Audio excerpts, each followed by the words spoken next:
Oh, yeah, DJ Nation fam. What is up? What is happening? The DJ Nation podcast coming at you for the NFL DFS Week 16 breakdown. Ryan Williams here. You can find me on Twitter and X at Ryan Alexander _W. Joined as always by the godfather himself of TFA, Mr. Kevin Steele, Mr. Fantasy Rat 13 is where you can find him on Twitter and X. Kev, we got probably one of the last double-digit slates of the season to break down as we get to week 16 and we're getting into the holiday season. We're going to have a lot of weekend football. We got Christmas on Thursday, multiple games there, which will make it for a smaller of a slate next week. And then, week 18 will be split for Saturday, Sunday for sure. How are you feeling about the last big slate of the year, Kev? Yeah, I think it looks pretty solid. Some really, really good totals. We got a 52, 49.5, 48, 47.5. So, there's some really, really good totals that we have on this slate. And so I think that's a plus. I think it's a little bit different this week because you don't have some of, the high-priced studs on this slate. You still have some, but, you don't have, we don't have Puka, we don't have JSN. They're not on the slate. No Jonathan Taylor, which I don't know if you want to play him anyway. But, guys, no CMC. I think it kind of changes the direction of this slate, but there's also a lot of injuries right now that to kind of monitor for this week. Obviously, Patrick Mahomes being out, obviously with torn ACL, but even some other running backs and stuff like that looks like they may not possibly play. So I think it kind of changes a lot for this slate. It's not obviously week 18 crazy, but there is a lot of different directions to go on the slate. No, a lot of different directions as you're talking about, Kev, and alluding to. We even not just injuries, we got benchings for quarterbacks that are happening this late in the game, this late in the season. So this is going to be a fun one to attack. Again, it's going to be 11 game slate that we're breaking down for Week 16 on DraftKings here at the DGen Nation podcast. Appreciate you guys whether you're watching live or listening back to the show. Appreciate everybody who's been rocking along with us all year. Happy to get after it. We're going to do this week 16 breakdown as we normally do, going position by position. We're going to build that Millie Maker team, and we're going to get you guys on your merry way. Kev, as you alluded to, we do have some decent high totals on this game. Obviously, with it being, whether it's season long, people, kind of kicking off their playoffs or in the semifinals, already had a couple rounds going, best ball, there's so many things. Plus with the holidays, I feel like there's so many things that can distract people from what, is going on with the DFS main slate, so to speak. So I'm curious to see where things come in at.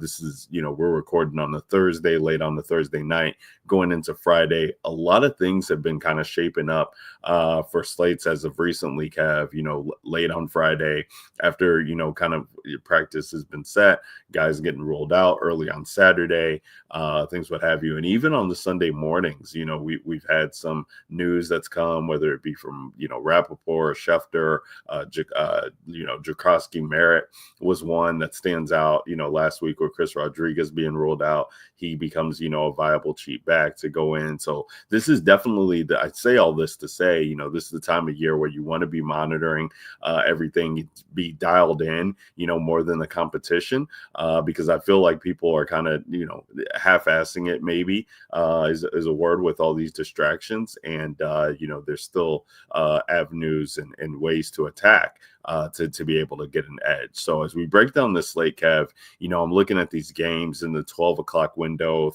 late window.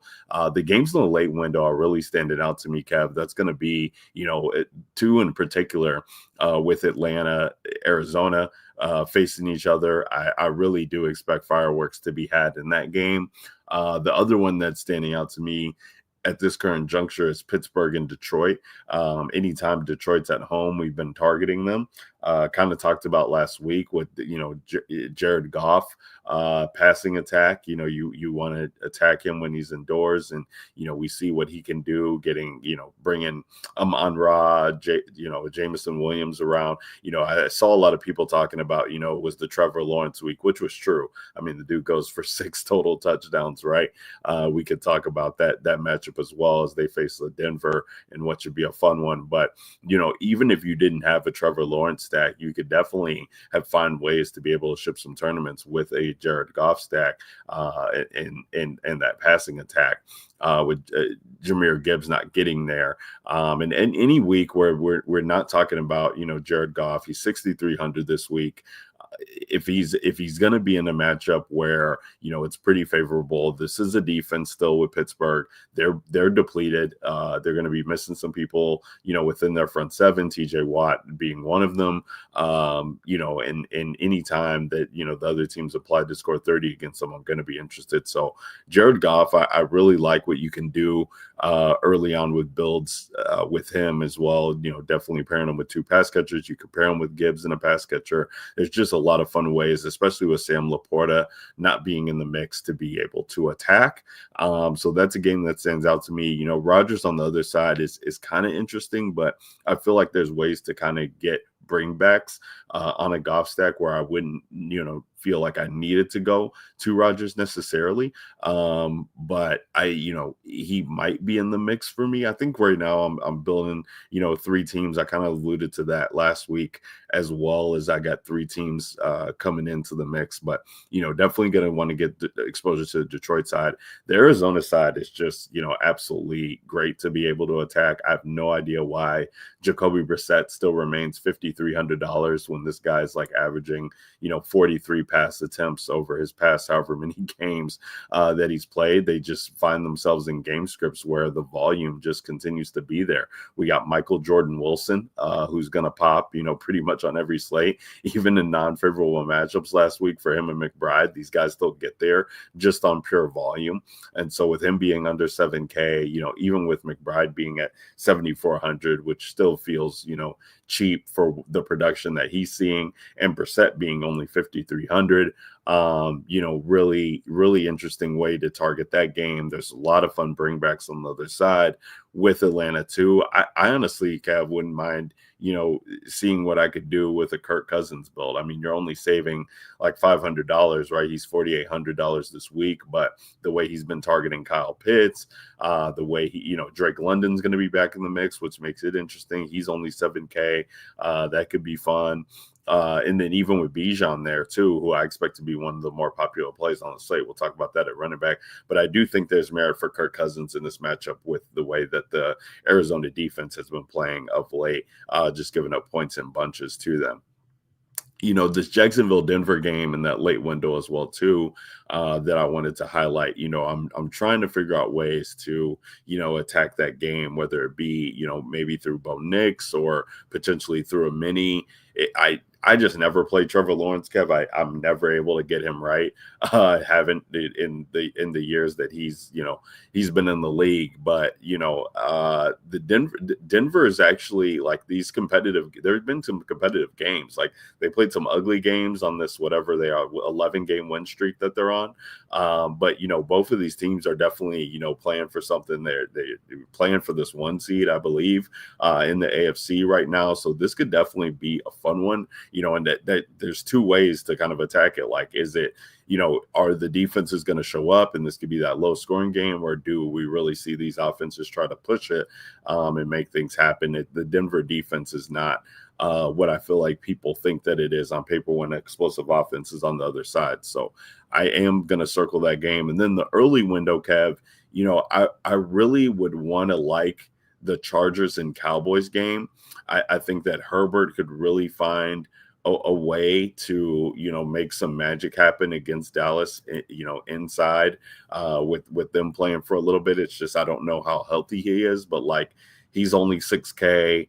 There's easy ways to be able to stack him up. It just seems fun. Dallas is interesting on the other side. They're not mathematically out of it. They need to win out, have the Eagles, lose a couple, but they're not going to know about that necessarily when the time this game kicks off. So that's a game that I'm keeping on the back of my radar. But if I played that game, I'd probably go the Herbert side. And then before I toss it to you, Kev, the only other game that I'm really interested at this point right now, with the way that things have shaped up with Tua not playing, because I'm not really going to be interested in the Cincinnati-Miami game anymore, is the Tampa Bay-Carolina game. I really think that we could get, a big game out of Baker or Bryce Young. I'm looking at ways to build around this game with both of them. Baker has been ass, just to be quite frank, over the past couple of games. But it's encouraging, right, to see what happened last game, getting Mike Evans back. Mike Evans and Chris Godwin being on the field at the same time with Emeka. It just seems like Baker just has so many more pieces to be able to lean on, including Bucky Irving as well. So we could really see this offense be a lot more explosive.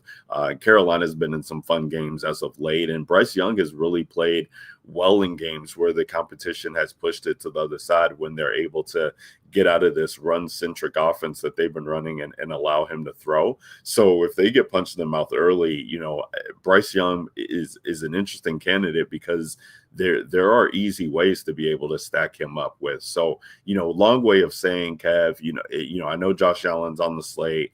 Trying to think of who else.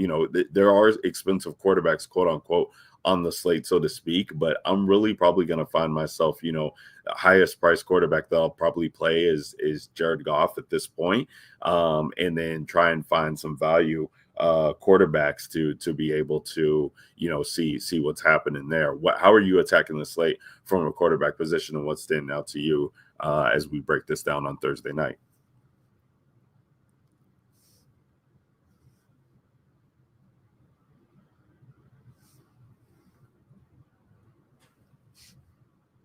Kev, are you muted? Or yeah, rookie mistake.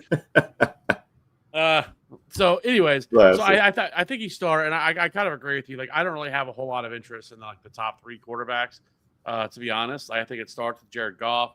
Great matchup at home, and traditionally, at home, like that's where that he is at his best. The only concern you would possibly have is that if the Lions can kind of put it to the Steelers, and do they get there via the ground with Jahmyr Gibbs and David Montgomery. So there is volatility with Goff, because Goff doesn't provide anything in terms of anything with his legs or anything like that. So he really is touchdown dependent, but it is a tremendous spot, tremendous matchup.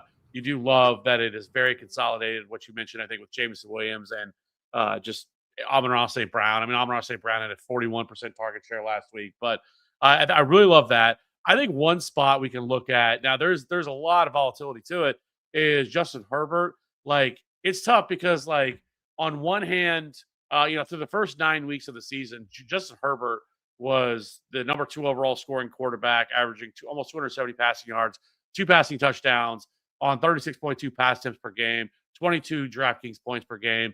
However, over his previous 5 starts, he is the QB 32, averaging 160.2 and a touchdown on just 25 pass attempts. So they've become much more run heavy, and he's averaging to 11.7 DraftKings points per game. But the biggest thing that's happened here is the loss of Joe Alt, because once Joe Alt went down, previously to him going down, that he was averaging 8.3 yards per attempt with a 7% touchdown rate. But with Joe Alt, it has dropped down. Without him, it's dropped down to 6.5 yards per attempt and just a 4% touchdown rate. And he's also being sacked on nearly 11% of his dropback. So, those are all really big issues with Justin Herbert. But the problem is here, this is one of the best matchups you possibly can get for a quarterback. Since week 10, the Cowboys have allowed 270 passing yards, 2 touchdowns, and a 68% completion percentage, resulting in averaging or allowing 23 DraftKings points per game, third highest rate over that span. And so, on one hand, I think there's a lot of volatility here where maybe he doesn't hit. But I think on the other hand of that, I think there is a real possibility here with how good this matchup is. And the Cowboys have actually turned into a pass funnel where they've become much better against the pass than they have against the run. So, I think Herbert is a good play, but they're just understand there's definitely some volatility there with him. I think past him, I think CJ Stroud is a phenomenal play. We continue to talk about him at home. He has been incredible this year. And game script doesn't really matter. I know with a lot of these games, you look at there's no way this other team's going to be able to keep up. There's no way that they're just going to run the ball. That really just hasn't been the Texans. Texans continue to be one of the most pass-heavy offenses in the league. Pass rate over expectation is always really high. They're top 5 in pass rate over expectation. They're top 5 in pace of play. And so I think Stroud at 5,500 in this matchup against the Raiders, I think is really good. And so, like, you pair him with Nico Collins, Dalton Schultz, like, this has been kind of printing money the last few weeks with this offense. And the Texans have the third highest implied team total on the slate. And so I think I really like Stroud a lot. I think he's a really good play. Jacoby Brissett just continues to get it done, right? Like he's also, another really good play. I don't know what has to happen for Jacoby Brissett to get priced up. He's $5,300. Like, I don't get it. This dude has been phenomenal since taking over. He has been a top 12 producer every single week that he has played. It doesn't matter who they play; they are game script, dependent or independent because or team. It doesn't really matter. He's done it against the Texans. He's done it against the Seahawks. He's done it against the Rams. Like all these incredible defenses. Like last week, I wasn't that high on playing Brissett because I thought this Texas defense was going to shut him down, which they did through the first 3 quarters of the game. But then we got the Blake Bortles, garbage time express here from Jacoby Brissett and absolutely crushed it. But now this is a phenomenal matchup. The Falcons have allowed the 5th most DraftKings points to quarterbacks. And so, like, it's hard not to absolutely love Jacoby Brissett here. And so 5,300, obviously, Trey McBride is always, always, always in play. And then if it's not going to be McBride, or the other situation we're going to have to monitor, because it does sound like Marvin Harrison Jr. is going to return. So it's going to crash the party of Michael Wilson a little bit. Because, I mean, Michael Wilson, Jerry Rice, whatever you want to call him, has been just a monster. But we have seen a drop-off when Marvin Harrison Jr. has been on the field. And so when it does look like he's going to play, but I also think you probably could get a lot lower ownership on Michael Wilson.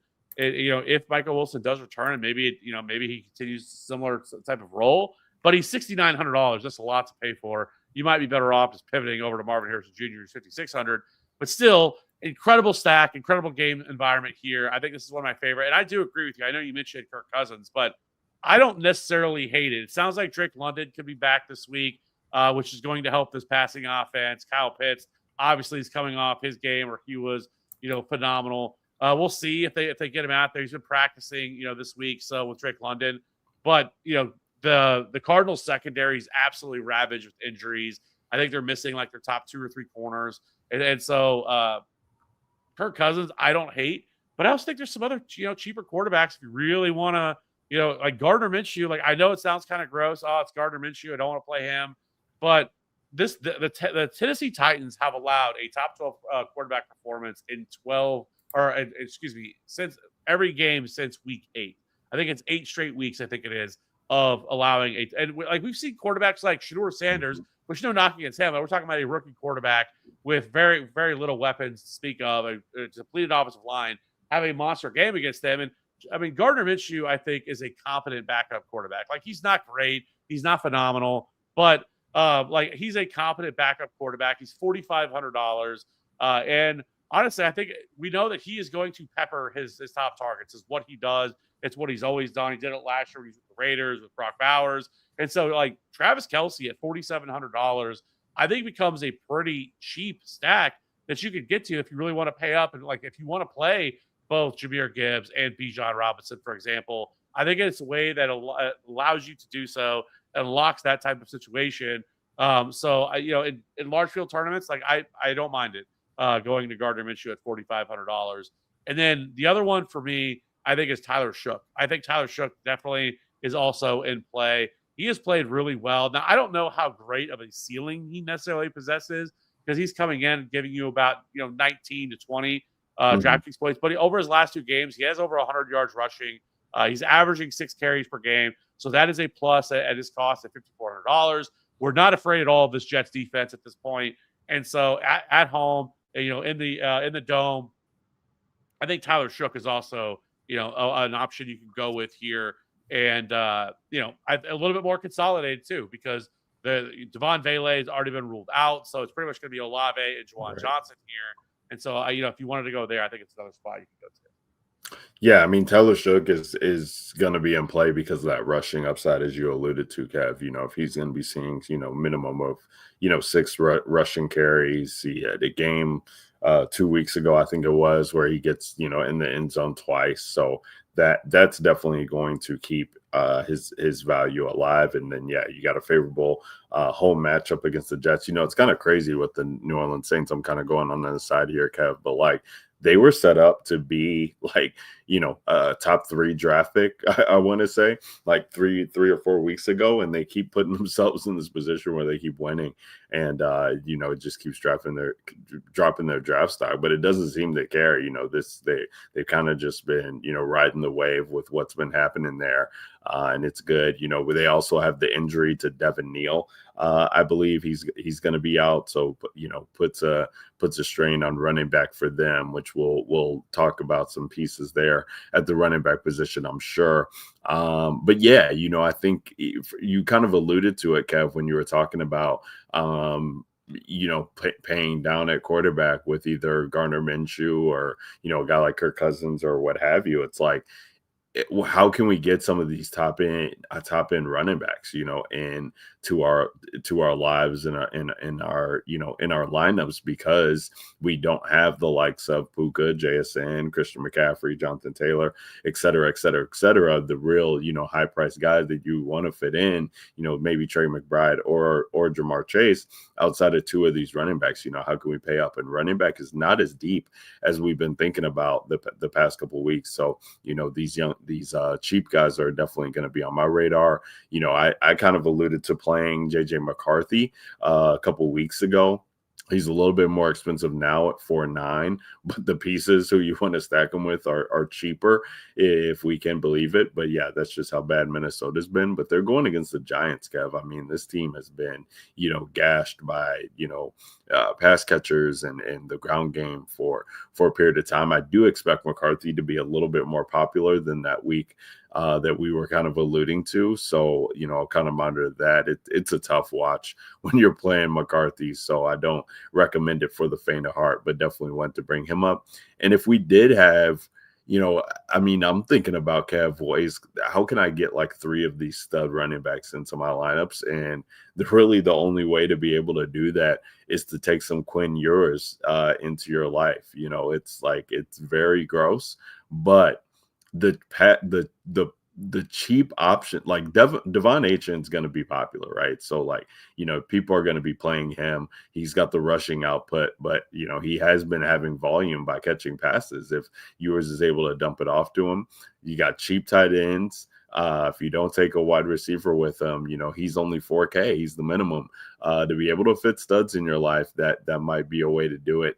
Miami going against who are they going? They're going against Cincinnati. So I mean, what could really go wrong there? And 2 has been so bad, Kev, that like if I'm only playing 3 teams, it's so hard for me to even click on yours. But he makes for an interesting multi-inter play to be able to get the studs into your life, because of how bad is he? That much worse than Tua? I don't know. I kind of want to see it. I want to see it from the kids. So that would be a way to kind of attack the slate with an edge for me, is like putting him in and seeing how many studs you could get in. Before you got to your build. But yeah, that for me, I think it's the guys that I alluded to, and really trying to, play around with the cheapies to see what can happen there with your lineups. Before we move on, Kev, Josh Allen facing Cleveland this week. It's always tough, on the road, right? But I mean, the Bills are still, they're really in the mix here with that incredible win that they had against the Patriots. Probably not going to get the division, but mathematically, anything's kind of possible. And we know, I'm sure that a cloud has been lifted or removed with them looking at the future and seeing, the people who they've been used to facing, like the Bengals and the Chiefs, really not be in the mix anymore. So, we could see them push, but, this Cleveland, I don't know if we necessarily want to attack him from Cleveland standpoint, but he has the ability. Like, he's the one guy who, you don't play him. He has the ability to put up 35, 38, 40 points. Do you have any interest in trying to build around with him at all, or is it just so tough to try and figure out how you're going to get it right and what you're going to do? I mean, sometimes it could just be naked Josh Allen. You don't play him with anybody. It could be Dawson Knox all of a sudden, who's now in the mix and stealing work. But are you interested in attacking him at all? I don't think so because like you really have to be pushed. Like kind of like last week against Yeah, the Patriots where they fell behind 3 scores early. They had I mean you needed Super Josh to come out, and when he does, like that's when he breaks slates. Like I don't see the Browns doing anything to them to push them to that point to where that you're going to need that type of Josh Allen performance. yeah. And so like I don't have any interest of really playing him there at that cost. Yeah, I agree. That's kind of how I feel at this point as well too. But have to talk about him because he's Josh Allen. So his road games have definitely been, something to not sniff at, right? Like he definitely doesn't have as good of games on the road when he's not being pushed, especially as he does when he's at home, and they're big favorites. So we'll see what comes of that as we get going closer to the main slate. But as we talk about running back position, Kev, we've had way more weeks than this one, I feel like, where we've been able to trust, running back probably deeper than maybe 8 to 10 names. But I'm really struggling, Kev, and maybe you have a lot more names on the docket for yourself of where to go this week. I think that the top tier guys are going to stand out, right? There's no question about that. Devon Achan at 8,800, like whether or not Tua's out there, like I think he's going to pop in optimal production models, one based on that, like the production, like what are they going to do to be able to move the ball. Two, it's the matchup against Cincinnati. So like, what are we talking about? And then, with just the studs who are missing from the slate, like he's just the next best one, also Bijan Robinson. I think we can, I hate to say comfortably, but I think we can proceed with caution that like he's got a grasp of this backfield now where we're not going to see as much Tyler Algier bullshit as we've been used to seeing. It definitely isn't like a Kenneth Walker, Zach Charbonnet situation as we were watching the Seahawks and Rams on Thursday night. But, Bijan, I think, is definitely one guy who I have circled to be able to fit in, as many lineups as I can, especially with my interest in that game. And then obviously Jahmyr Gibbs, like, he's been disappointing people, but he's 8,500 at home with the team implied to score 30 points against the Steelers. Like he's just got to be in the mix every week. James Cook is interesting. He really popped off last week when nobody was on him after being chalk, 2 weeks ago. And so he's 7,700. They're huge, heavy road favorites against Cleveland. Cleveland's actually been gashed on the ground over the past couple of weeks. I was kind of surprised, looking into that just because of the, what you think from the front seven and especially that front line, anchored by Myles Garrett. But outside of that, they've kind of been pushed on the ground. So if you want to get exposure to the Buffalo offense, James Cook might be the way to do so. I as much as I can't get Trevor Lawrence right, like there's no way in hell I'm chasing the Travis Etienne 3 touchdown catch performance against Denver. Like, I mean, he's 7K now. If he beats me, he beats me. But I just can't fall into that trap. And then Chalk Woody Marks, he gets the fumble touchdown to be able to salvage his chalk week. Saw him at like near 60% in some tournaments last week, which was crazy. He's one of the names that's going to pop off the page to me. But really, it's okay. So like after the 3 guys at the top, Kev, for me, I'm thinking about potentially, what's going on with the Arizona running back situation. Like last time we saw Michael Carter be, popular, he really wasn't, doing much, and DeMarcato's still there. But, this was the time last year, Kev, week 18, it's week 16, but week 18, Michael Carter was doing some things. And, I think if this offense has been, as explosive as it has been late games, so to speak, he's definitely got to be in the mix for me at 5,400. A guy who I haven't played much of this year, but, just because of the matchup and the way that the position's shaping out, I'm looking at Aaron Jones. this week at 5,200.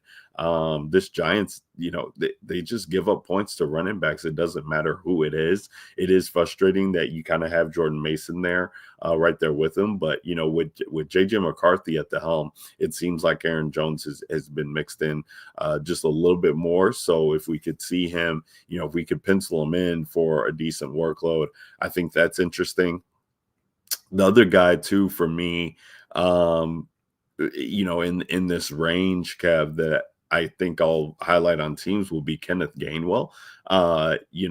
Aaron Rodgers has been glowing about this guy. He can't say enough good things about him, and Aaron Rodgers doesn't say a good thing about anybody, not even his family. So, the fact that he, is kind of the star in his eyes, and he's just been good. Like, he's been better than Warren. He's been, one of the more reliable options for Aaron Rodgers, whether that be, dump off in screens and what have you, or just running the ball efficiently. So in a matchup, with Detroit and in a game, that's expected to go over 50, like Kenneth Gainwell is definitely going to, make it onto the board to me to be able to pick at.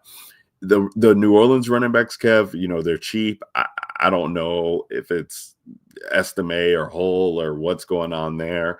But it's interesting, right? Because, we don't have Neal. We don't, probably not Kamara. So, it's going to be one of these guys leading the way. And if you can guess right, that could be very beneficial on a slate like this with their price tag. So, those are the names I wanted to mention too. But yeah, I mean, for me, like, the way that it's shaping up is like, how can I fit, two of these high price guys, or at least one, and then I'll take a shot on my other option. But that's where I'm looking at right now, especially with us not having to worry about Puka and JSN, and we'll talk about it at the wide receiver range when we get there. But like, I'm trying to get, mid range and lower for wide receiver anyway. So the more I can get to these high price running backs is where I'm going to fall in at. What are you looking at to do this week, Kev, at the running back position? Yeah, I mean, I agree with you. I think the Bijan, Jahmyr Gibbs are the two that I have by far the most interest in. I think both of them are really good plays, obviously elite plays, and incredibly high ceilings for both of them. If you could figure out a way, I at least want to play one of them on every one. I probably try to play one of them on every lineup, because I just think the upside for them is absolutely incredible. And we are on a positive week for Jahmyr Gibbs. He's on this run of basically every other week where he just goes absolutely nuclear. And so we are coming off a bad week. So this should be the nuclear week for Jahmyr Gibbs if we're just following that flow chart. It's a great spot for both of them. I'm a little bit more concerned with Achane. I know the matchup is incredible, but like, we've seen it in games without Tua. And like, I know people are like, oh, well, that was with Skylar Thompson, but like, are we sure that Quinn Ewers is good? Like, or like, not even good. Like, are we sure Quinn Ewers is better than Skylar Thompson? Let me put it that way. Like, Quinn Ewers was kind of trash in college. Like, I'm not a big fan. He came in. I know he basically got to play, some garbage time against the Browns. He came in and did nothing in that game. Had sacked twice, like, whatever. And so like, it is concerning because like we remember last year, like in games without playing with Tua, the dude averaged 8 DraftKings points a game. And so like, that's a thing. And so like, and he's 8,800. And so he is more expensive than Bijan. He's more expensive than Gibbs. But the flip side is the fact that it is an incredible matchup. Like it's basically between the Bengals and I think the Giants are like the two worst run defenses in the league. And so like, there is a lot of upside there still as well. So right now, I'll also say Bijan and Jahmyr Gibbs are trending for about 40%, or roughly 35 to 40% ownership right now. And so like, maybe Achane ends up becoming leverage. And if that happens, if people just continue to go that route, then maybe you can look there. But I just wanted to put that out there because there is some concern there. I do think that Chase Brown and Bucky Irving, I think, are also good plays in the 6K range. I know Bucky, people are going to be a little bit scared off because of the goal line work he lost last week, but he still played 60% of the snaps and received 19 opportunities last week in that game. I know it's frustrating with the goal line stuff that happened, but still, I mean, you can get a running back and he's going to get 19 touches. It is a pretty decent matchup. Since week 11, the Panthers have allowed a 4.91 yards per carry and nearly 2 touchdowns per game. the fourth most DraftKings points per game over that span. And so, like, this has become a really good spot here for Bucky Irving. And I can see people being a little bit scared away from him. And he is 6,700. Chase Brown, not the best matchup against Miami. Miami's been better against the run, but Chase Brown has been absolutely peppered with targets when he's been with Joe Burrow. And so, I think when you look at that, like, I think it sets up really well. He's been, like I said, fed with targets. He's received a 60% target share and is tied with Jahmyr Gibbs, and Kenneth Gainwell since week 8 with the most receptions, 36. And he's also received 30. He's averaged 34 receiving yards per game while running 63% of the routes, and is tied as well with the most receiving touchdowns. So I think, with Chase Brown, the way he really gets there, I think, is he can really get there is through the air. Like, this is a player that could see 8 to 10 targets in this game. Like, he's done it multiple times already with him. And so I think Chase Brown is kind of interesting in the spot against the Dolphins, especially with the Dolphins probably being a little bit deflated coming off the loss they just came off of. There's some issues going on obviously there. So, but either way, I think both of them are really good plays. I do not think Woody Marks plays at all. I would, at this point, would be shocked if he played. He's not even touched the practice field so far this week. I would bet he's ruled out. It's matched up against the Raiders. So then you look at, okay, well, who's it going to be? I think you look at probably Nick Chubb. He is $5,100. But I also wonder if the game that Jawar Jordan came off last week, where obviously most people were like, who is this dude? But he came out 15 carries, 101 yards, also was targeted twice, 17 yards. Now, Nick Chubb obviously was out last week. So that certainly should be mentioned. So obviously, right. That mattered. But this is the first time all year that the Texans have produced a 100-yard rusher. And so that's crazy. Yeah. And so, like, I think that, like, there's a possibility here that they just keep riding Jawar Jordan. Now, is there risk here? Absolutely. Like, I'm not saying I would go out and just, like, jam him in and just, play him. I'm playing him all over the place, but he's $4,900 or he's $5K, excuse me. And so, especially if I could also see this as well, if the Texans are controlling this game, with all likelihood they should, that right now the Raiders have an implied team total of 11.75. Yeah. It's disgusting. Like, I don't know if I've ever seen a team with that low. So, like, there's a real possibility here that the Texans just manhandle them. And if that's the case, then I think there's a better scenario where they just run Jawar Jordan, right? And not, and you kind of keep Nick Chubb, who's coming off an injury. So I do think that Jordan, makes some sense in larger field stuff. Again, not like a single entry or anything like that, or a 3-entry max. But if you're playing in a 20 entry, you're playing, 150 max, I do think Jordan does deserve some consideration because of his role. I also completely agree with you with Kenneth Gainwell. I think this sets up really well for Kenneth Gainwell. Like I already mentioned with Chase Brown, like since week 8, the dude's tied with Jahmyr Gibbs and obviously Chase Brown. With same goes for him with 36 receptions. Like, he is heavily targeted in his backfield, and I think he's probably going to see another 7 to 9 targets because the Steelers don't have really another wide receiver to go to outside of DK Metcalf. And so, like, I think Kenneth Gainwell does make some sense at 5,100. I think he's a pretty strong play. I think Aaron Jones is also an incredible play. Like, he's 5,200. So again, another cheap running back. But we've started to see a shift the last 2 or 3 weeks where Aaron Jones is actually handling far more of the touches from the backfield. And so Andy's also the pass catching back. The only issue with him so far is he hasn't really been able to find the end zone. Like, that's been the big problem with him. But it's an incredible matchup. The Giants are absolutely horrific against the run. I think there's a case to be made that they are the worst run defense in the league. But if not, it's them or the Bengals, like I already said. But Aaron Jones, $5,200.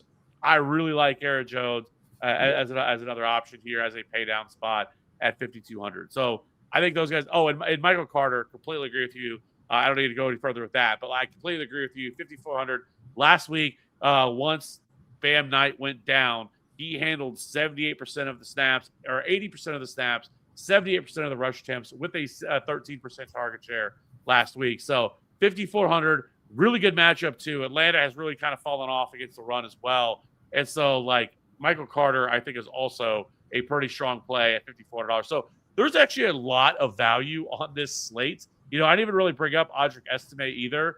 Like, he's 5K. The Jets, when it comes to the Jets, like, the Jets have been absolutely boat raced on the ground. Since they traded Quentin Williams away, they have allowed, it's like 38 DraftKings points per game to running backs. The next closest is 32. So they're allowing 6 more points per game to opposing running backs.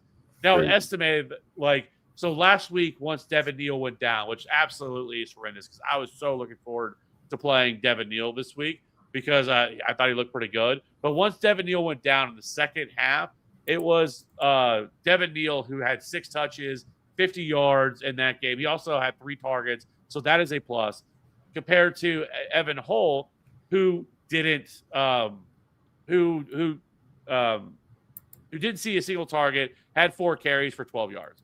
So I think there's some volatility here, obviously. But again, if I'm playing like 150 max, like having some Audric Estime, I don't think is crazy. Yeah, 5K, that definitely makes it for a tough pill to swallow, Kev. But I mean, I hear you. You know, somebody's got to lead that backfield, and the person who leads it might get, you know, a good portion of the touches that are to be had there. So could find themselves in a decent spot. Real quickly, Kev, Amari on Hampton, Tyrone Tracy. How you feeling about those two guys in the mid 5K range? I don't hate Tracy. Like, Tracy is like, last week we saw him. It was kind of weird because I don't think a lot of people knew what to expect from Tracy last week, coming back from, you know, the injury, coming off their bye, but not really knowing how this is going to play out. But he pretty much handled like all of the touches. I think it was like he played, it was like 51% snaps compared to only like 16 snaps for Devin Singletary. He looks really good. Had the receiving touchdown. So like, I don't mind Tracy. It's not the best matchup against the Vikings, but and as far as the Chargers are concerned, I don't love it. One, Hampton last week only played like 30% of the snaps last week against the Chiefs, and Vidal has like been handling a little bit more. And like I've said, the Cowboys have actually been pretty good against the run in recent weeks. Like, I think since acquiring Quentin Williams, they're only allowing like a 3.5 yards per carry. So, like, they've been better against the run since acquiring Quentin Williams. So, like, I think when you look at that spot, you look at that game, like, I'm not as excited to play the running backs, but, you know, I know that's exactly what they want to do. Like, they want to run the ball.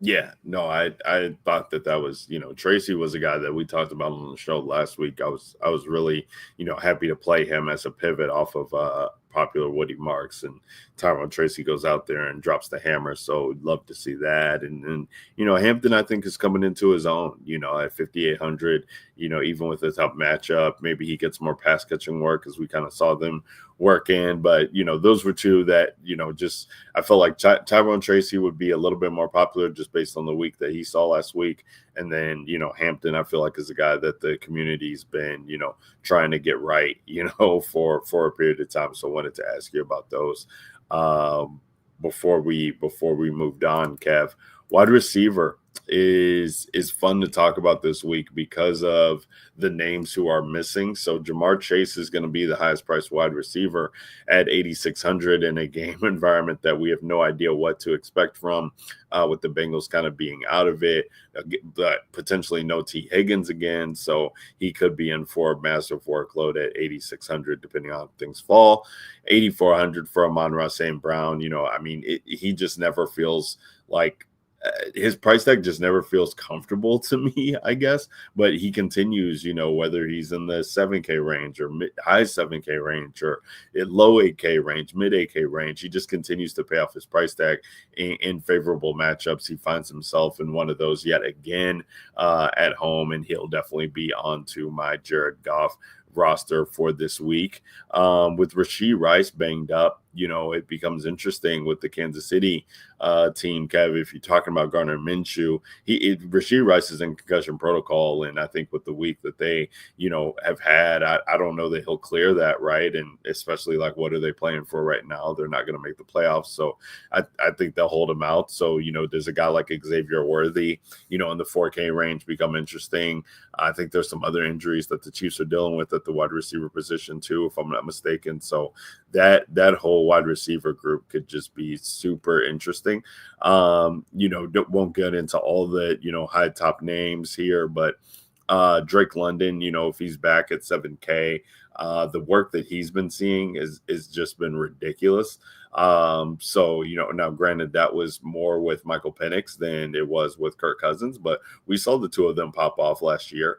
Even with Kyle Pitts kind of stepping into that role, stepping more into a role this year, I think that Drake London still has some merit. And then $100 cheaper than him, it is Michael Jordan Wilson. If Marvin Harrison is playing, that obviously puts a damper on what could be done there. But we've seen this for a couple weeks now, where Marvin Harrison, he's limited at practice, really not getting in full practices, but he could play. Oh wait, he's not going to play. So then it just becomes Michael Wilson week yet again. So something to monitor there. But if Marvin Harrison is out, then he's probably one of the more mispriced players on the entire slate. Chris Olave is definitely going to have some interest from me at 6,500 without Devon Vele. I mean, I think that, he's had a decent target share, and that's with Vele in. So without Vele, with Vele's vacated targets, like I think, there's a tight end we can talk about who I'll have interest in as well too. But 6,500 with Olave feels very nice. 6,400 for Jameson Williams feels great against Pittsburgh. So I'll be going back to that well again. We talked pre-show just about the Denver wide receiver situation there, Kev. I think, Cortland Sutton probably might, if he's not already getting steam, will get steam. But he's only 5,700. We haven't had a Cortland Sutton week in a while. This could be it. On the other side of that game, you got Jacoby Myers, who's really come into his own. He's only 5,500. Again, I'll keep saying it, Kev. Like they just refuse. They refuse to price up this guy no matter what. I just saw something, I believe, before we came on about him getting an extension with Jacksonville. So it seems like he's found a home, and definitely, has a decent rapport with Trevor Lawrence thus far. So that's definitely interesting to keep an eye on. The Tampa Bay situation, this Tampa Bay Carolina game is one that, like I said, I was definitely interested in. Mike Evans, I think I can get there at the $6,300 price tag. That seems digestible. You got Godwin at 5,300. Agreeable. I'm not going to get to him yet, but I think. Where was it? McMillan, he's going to come in, I think 5,800. So that's decent. You got Jalen Coker, who you could play with. I think that game just makes for a fun stack and bring back all around. So I'm curious to hear your thoughts on that, Kev. And then, DK Metcalf hasn't been one that I've played a lot at all this year. But in a matchup like this, I feel like you've talked about it for weeks now, the secondary, how depleted they are in Detroit. He could really find some some way to daylight and put a slate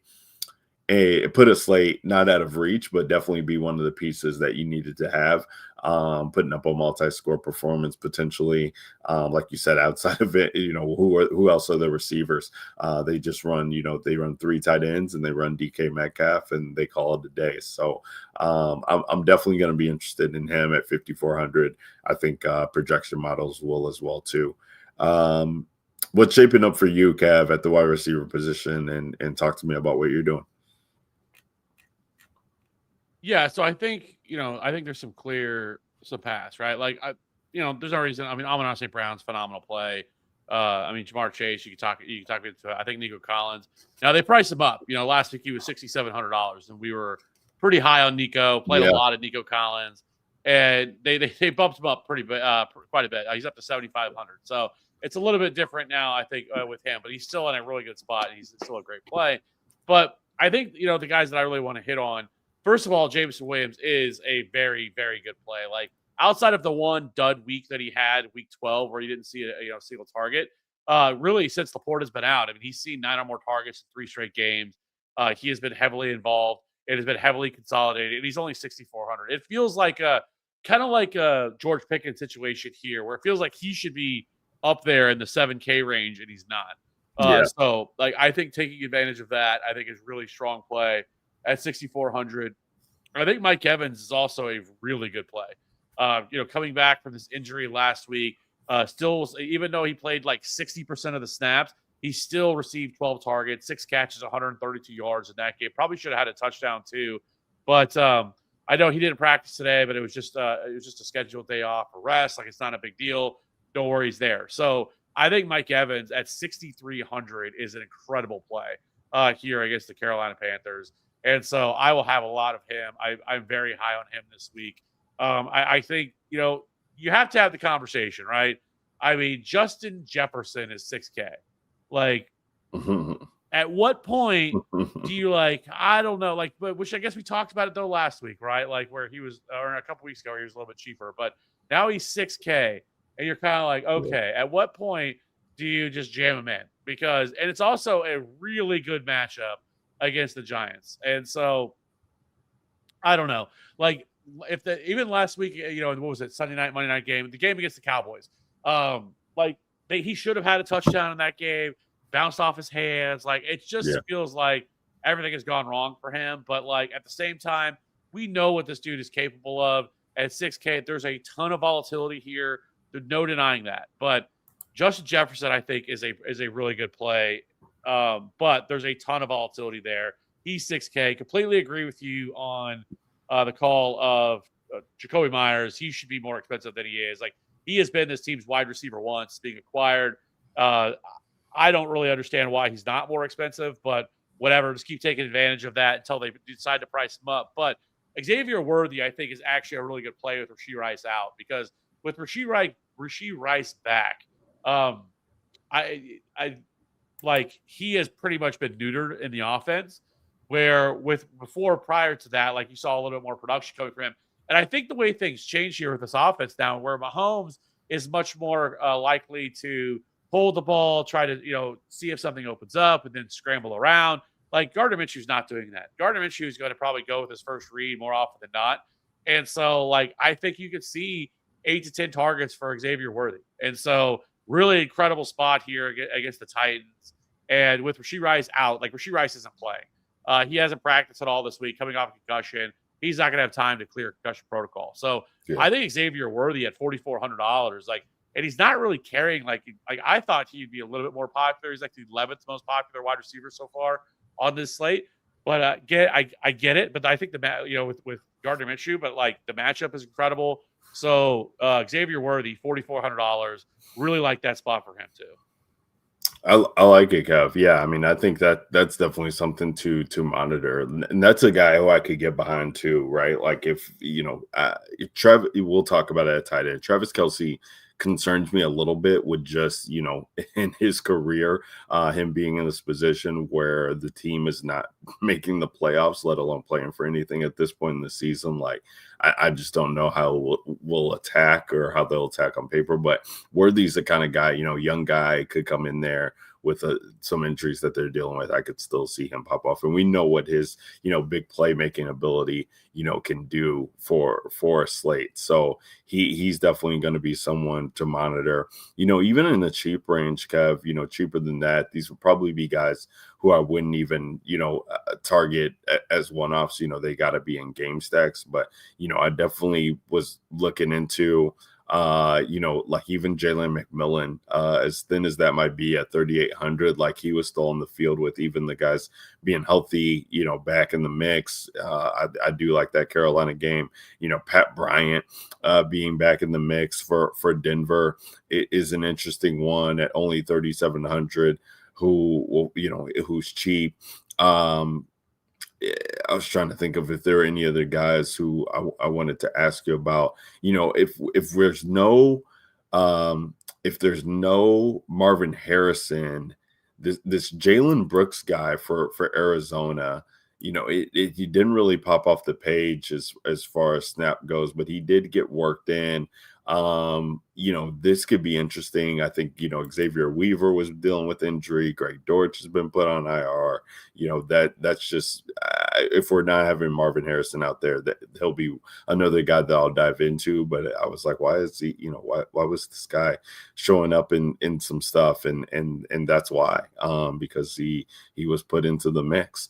AD Mitchell is a guy who I've kind of come back to as well too in that New Orleans game. I think that a Jets New Orleans mini stack could probably be on the table. He's only 4,500. It doesn't matter that it's Brady Cook, it's Tyrod Taylor, it's Justin Fields. He's seen some decent targets even with Brady Cook over the past couple of weeks, so that becomes interesting. And then another cheap guy, Kev. I mean, how could we even do a pod without talking about this guy? Marquez Valdez-Scantling. We said there's no other receiver for the Pittsburgh Steelers outside of DK Metcalf, but Valdez-Scantling finds his way, back into the end zone, back into lives, of course, reunited with Aaron Rodgers there going against Detroit. He's the flat man at 3K. So that's an interesting way to kind of play things if you're going maybe the Aaron Rodgers side. If we're going the Goff side, I'm definitely going to go Metcalf, but definitely want to bring him up at only 3K because he's back, Kev. That's so gross. But like if I was gonna play a cheapy wide receiver, I think it probably maybe Trey Harris. If you wanted to look there, rookie wide receiver for the Chargers. Yep. He's 3,500 or 3,300, excuse me. He saw 5 targets last week. So like I don't know. I guess if you wanted, if you're just really looking for value, you could look there.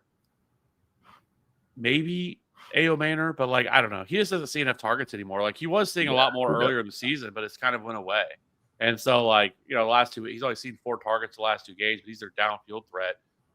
And the Chiefs could be without some of their a few players on defense, like Leo Chanel, linebacker for them.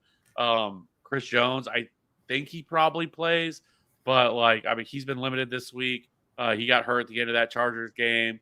So like with a lot of this going on with the Chiefs being out of it, like you could see a little bit more opportunity here. Maybe things look a little bit better with the Chiefs because I mean honestly, this game's kind of gross. Like I wouldn't want to game stack this game really, but I mean the Titans are only 3.5 point underdogs here. Open at 7, it's dropped all the way down to 3.5 points.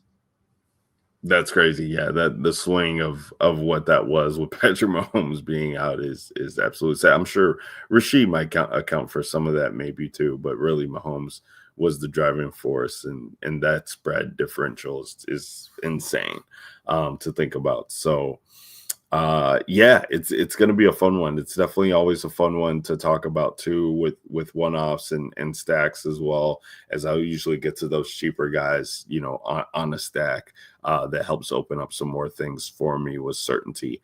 But, Kev, if we're talking about cheap wide receivers, the only reason we'd be going, probably that route is if we're not paying up for running back is to get to one of, probably the best plays on the slate if we don't have Marvin Harrison Jr. out there. And that's Trey McBride. I mean, even if Harrison Jr. is out there, Trey McBride's rapport with Brissett is like, how do you even like if you have this guy, in keeper leagues or dynasty leagues, like how do you even want him to go back to a world where Kyler Murray's throwing him the ball with the way Jacoby Brissett's been peppering him? I mean, his per route, his target share, like all of the metrics for Trey McBride have just been absolutely incredible. He's only 7,600, and I say only 7,600, because that would put him at the wide receiver 4 on the slate behind CD Lamb, and it still feels cheap.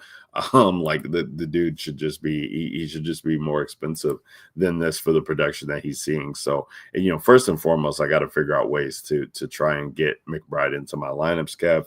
If I'm not playing him, it's more than likely going to be, stacking him up with the quarterback. Because I'm definitely tired of missing out on tight end production that goes along with my quarterback. Darren Waller was shaping up to be, probably one of the more popular plays, chalkiest plays that we've seen on the season with the work that he saw with Tua Monday night, but then with the Tua benching, at 3,500, I don't know if people will still get there, but he's cheap. Greg Dulcich, as well, is cheap. Do we see a backup rapport there? with Quinn Ewers, there could be some merit, I think, to be still targeting these Miami pass catchers. It will leave a sour taste in people's mouths because people played Isaiah Likely. I'm people. People played Mark Andrews. I'm people last week against the Cincinnati Bengals with just what they had been allowing, to the tight end position. Didn't really work out. If that's keeping people off this week, I'll be willing to go back to the well, even with Quinn Ewers quarterback in, just because that's how bad they've been.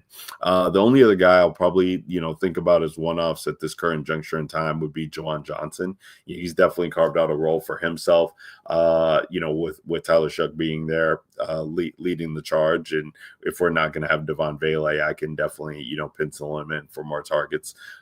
Even, not considering they all go to Chris Olave. So, Harold Fannin, I guess, can be in the mix. He's 4,500. Shedeur looks one way. It's Fannin or not. So, doesn't matter if I'm going to throw an interception. Doesn't matter if he's open.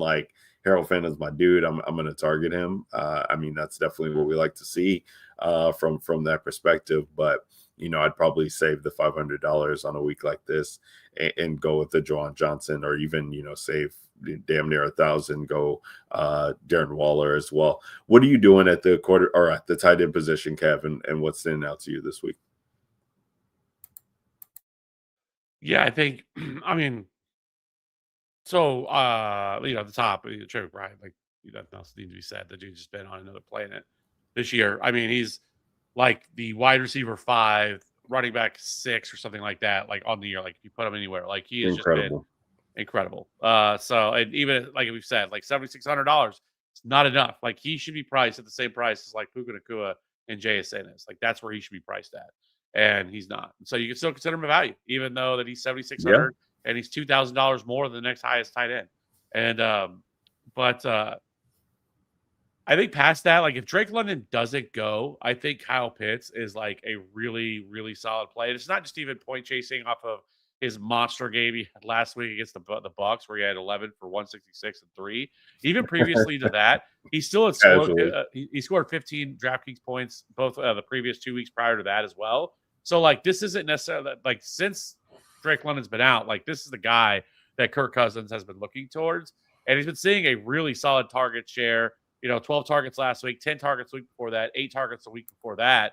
And again, really, really good matchup against the Cardinals. So 5K Kyle Pitts, I think is a really good play. Travis Kelce is probably my favorite play on the slate at tight end.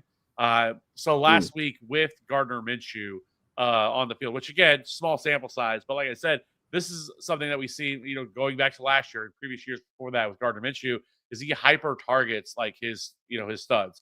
And we saw it with Brock Bowers. And so with Rashee Rice out, I think it's going to be the Travis Kelce show.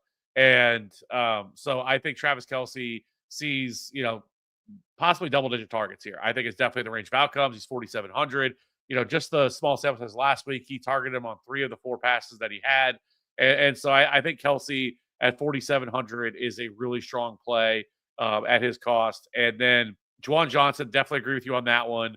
With Devon Vele already being ruled out, it's just going to open things up more for Juwan Johnson, who had a really strong start. He's fallen off a little bit. He hasn't given you a whole lot over the last month, but he still has had games where he saw pretty solid target shares as well. So Juwan Johnson 4K. The one, the big talking point this week, when this week first started, at the very beginning of the week, was especially Darren Waller. Was Darren Waller, right? He had the 25.6 DraftKings points against the Steelers. All came in garbage time, but they were down significantly. And, he ends up coming up big at the very end of that game, 7 for 66 and 2. And now you get the flow chart play of the week where we just play tight ends against the Bengals, except for last week, whenever, it was the Ravens. And that completely was terrible. But other than that, but the problem is now it's with Quinn Ewers, you just don't really know what to expect when it comes to Darren Waller, because he's 3,500. That's an incredible price. I think if we had Tua in this game, Darren Waller's probably 35% roster, right?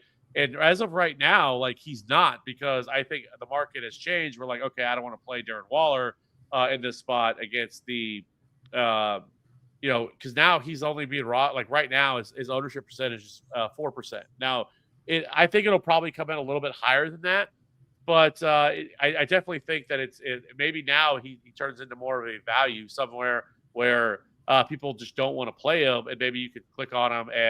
But I will say most of that production all came at the very end of the game. Like heading into that point, he had one target to that point until we got to the very end, and they just kind of scored those last 2 touchdowns in complete garbage time. So like Dulcich was still out there running routes and getting targets as well. So like that worries you a little bit with Dulcich, but I still think it probably makes the most sense for Darren Waller. So Darren Waller, 3,500. If he's not going to be popular, then I definitely think that you could go there, and I think he's a pretty solid play.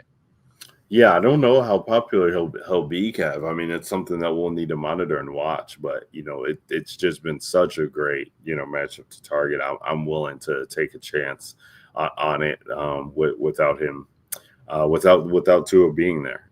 Just plug and play. I feel like against this defense every week. DJ Nation fam, it's the DJ Nation podcast. We're powered by the Fantasy Authority at FF_authority is where you can find us on Twitter. And next, we got defense to break it down for you for Week 16's main slate. And then we're going to build this Millie Maker team and let you guys be on your merry way, pun intended. Merry Christmas to all for the Week 16 slate. Let's talk about defense, Kev. We got the Texans at 4K. Defense is real interesting today or this week because we got Texans at 4K. Buffalo's $500 cheaper. We've usually seen a couple of high-priced defense at the top, not that much of a discrepancy. And then we only have a couple, a handful littered in the 3K range, and then we're looking at 2K and below. I mean, if I can get to the Texans, even though they're 4K, you better be damn sure I'm going to do it because Vegas is implied for 11 points, and they have been awful. Even with Geno Smith expected to be back in the mix there, I'd prefer it to be Kenny Pickett, but Geno Smith has been a turnover machine thus far this year as well. So the Texans could really tee off against Vegas here. And we've seen it, on a couple slates, Cav, where like if you didn't have that defense, that high price defense, and they put up 20 plus. I'm thinking of like the Seattle week a couple weeks ago, and I know there's been one or two others. You were just kind of dead in the water. So definitely interest in there for me. 3,400 Saints, I could maybe get behind that. But I'd probably be even willing to just go down in the 2K range, Kev. I mean, we got the Titans. I know you mentioned Gardner Minshew, but even with them being at home and they're only 2,500, I could get behind that. I'm really interested in the Giants this week at 2,600 against JJ McCarthy. I think they could really, get after them. The Giants have been, as bad as they've been on the ground game. They've been opportunistic over the past couple of weeks. That could, really pay some dividends off. And then, I think, I think that's where it stands for me. Maybe 3,500 Buffalo. They really have trouble pressuring the quarterback, Kev, but just what I've seen out of Shedeur so far, like, I mean, any defense might be in play against Cleveland until further notice. So, Texans for me at the top, cheap for Titans and potentially the Giants as well too. What are you looking at for defense this week, Kev? Yeah, so I think I'm just gonna probably pay down. Like if I had enough to get to the Texans, I'd do it, but I don't think you need to. I think I think the Bengals are now squarely in play at 2,500, going up against Quinn Ewers, quarterback. I know the Bengals defense isn't great, but I still think they're going to project really well. Most places I've seen in terms of projections, like they're projecting as a top 5 defense this week. And they're not really carrying a lot of ownership right now.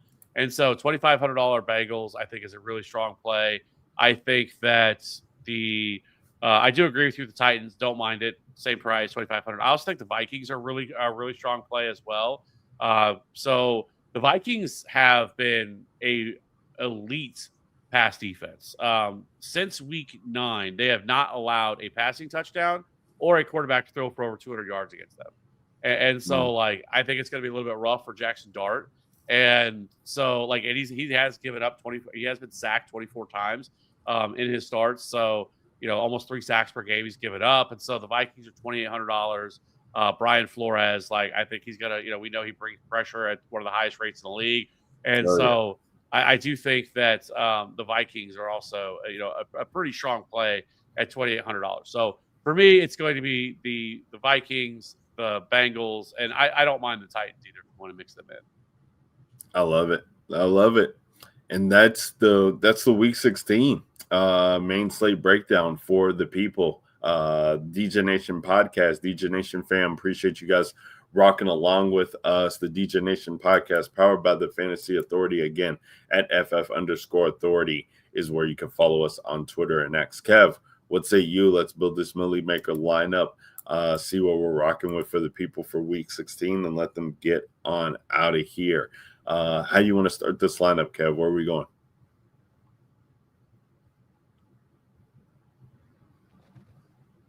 Let's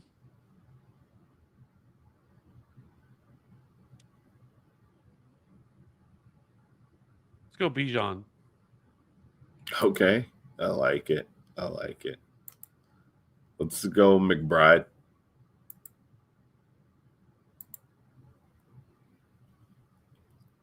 Trying to do that. But let's just plug in Jacoby Brissett.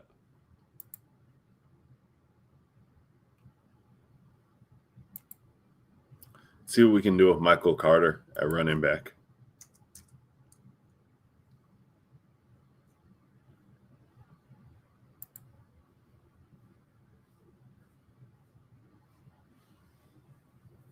All right, let's just get this out of the way, and I'll plug in the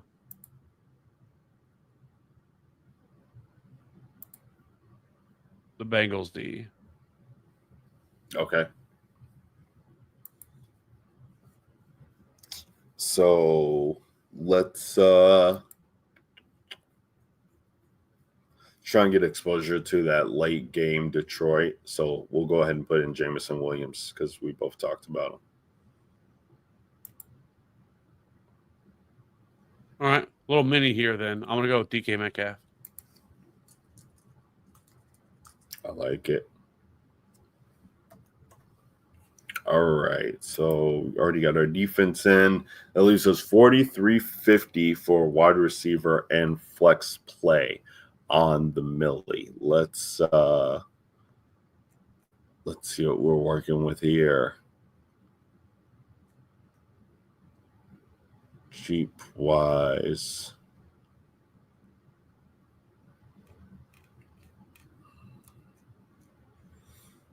Kev, you got a play of interest that stands out to you?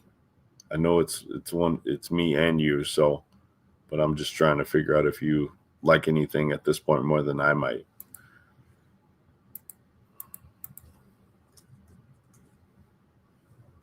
Let's see what we got.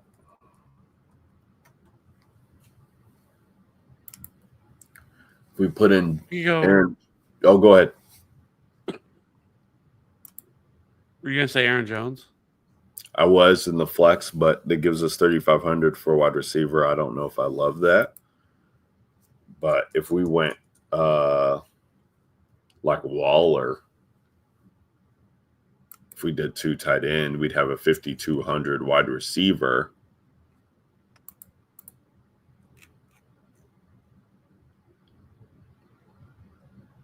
Not anybody I really love in that range.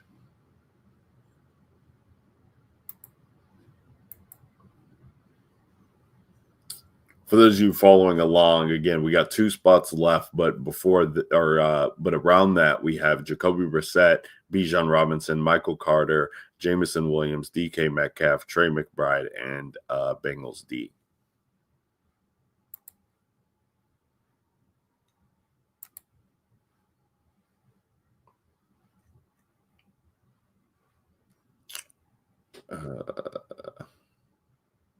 We could go Xavier Worthy at wide receiver. Okay. $4,300 flex.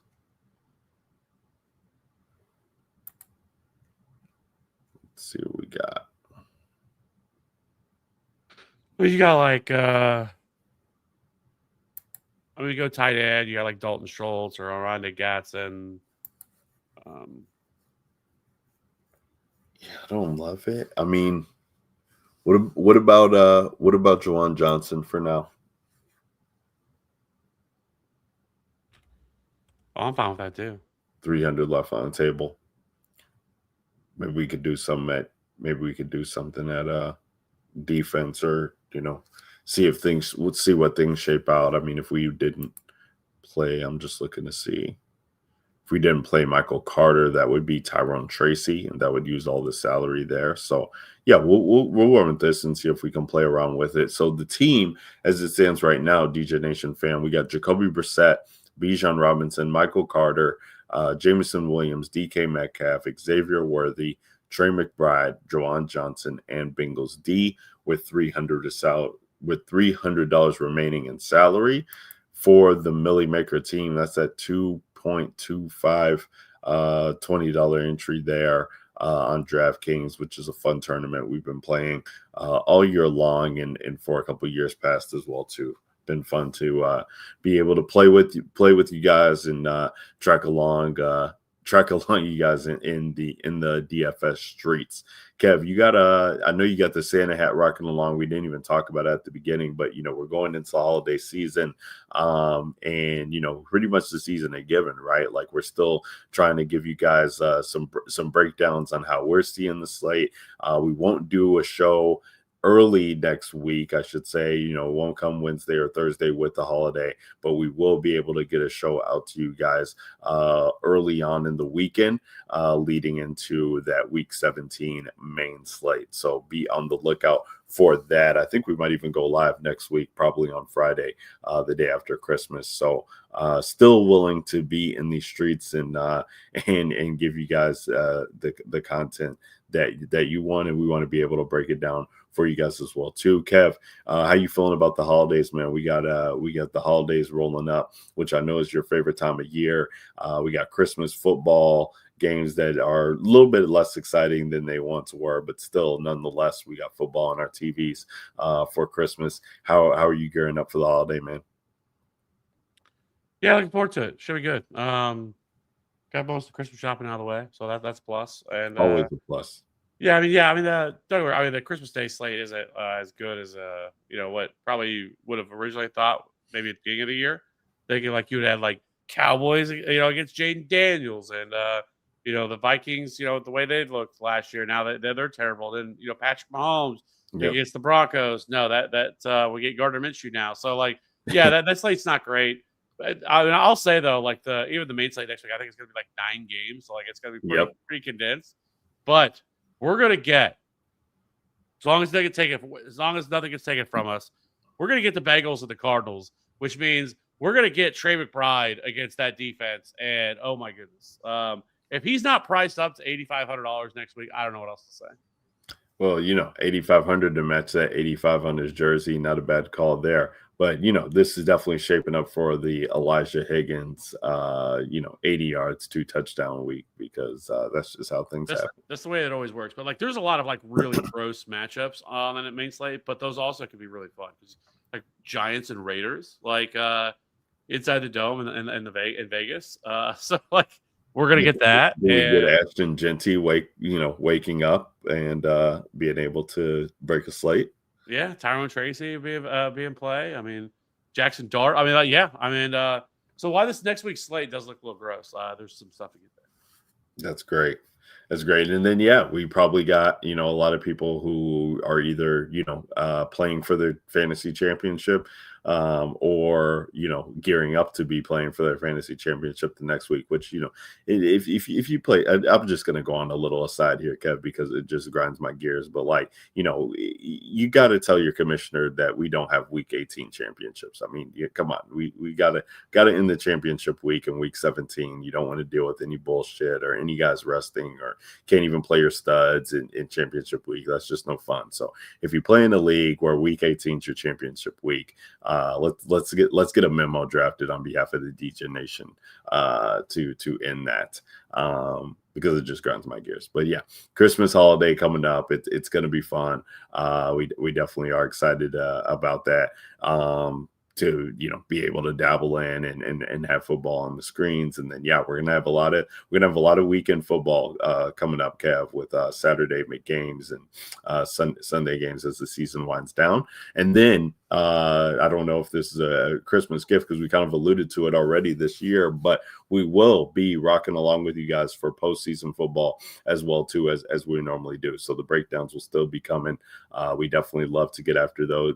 Definitely wild card weekend has always been a fun one for myself and Kev to be able to break down. Maybe we'll get some guys out of the woodworks to come and join us as was done on the Thanksgiving slate and has been done in the past. But even for championship weekends, we definitely want to break those down for you guys. So DJ Nation fam, appreciate you guys rocking along with us all year. It's been great. And, we're going to make sure we make the most of these last couple of weeks that we got. Signing off for Kevin Steele at Fantasy Rat 13 is where you can find the godfather of TFA on Twitter and X. Myself, Ryan Williams, on Twitter and X at Ryan Alexander _W. It's the Week 16 breakdown in the books. We'll catch you guys next week for the Week 17 breakdown. But until then, you know what to do. Get this money. Peace.